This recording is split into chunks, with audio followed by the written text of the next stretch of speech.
Back to news. Rahul Gandhi చెప్పినట్లు కులగణన చేశామని సీఎం రేవంత్ రెడ్డి అన్నారు. గతేడాది ఫిబ్రవరి 4న కేబినెట్ లో తీర్మానం చేశామని రేవంత్ రెడ్డి తెలిపారు. మొదటి దఫాలో సర్వేలో పాల్గొనని వారికి మరోసారి అవకాశం ఇచ్చామన్నారు. 3,55,00,000 మందికి పైగా తమ సంపూర్ణ వివరాలు అందించారు. బీసీ రిజర్వేషన్లు 42% పెంచాలని బిల్లు ప్రవేశపెట్టామని రేవంత్ రెడ్డి తెలిపారు. ఫేజ్ 1లో మనం చేపట్టిన సర్వేలో 1,12,15,134 కుటుంబాలు పాల్గొనడం జరిగింది. అందులో 3,54,77,552 మంది ఫేజ్ 1లో వాళ్ళ వివరాలను అందించడం జరిగింది అధ్యక్ష.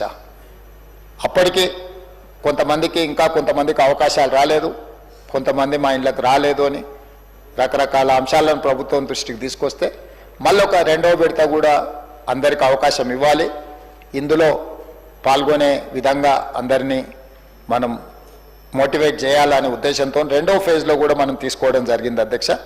సెకండ్ ఫేజ్లో కూడా మనము ఈ సర్వేలో పాల్గొనడానికి అవకాశం ఇస్తే 21,715 కుటుంబాలు 73,205 మంది వాళ్ళ వివరాలను అందించారు అధ్యక్ష.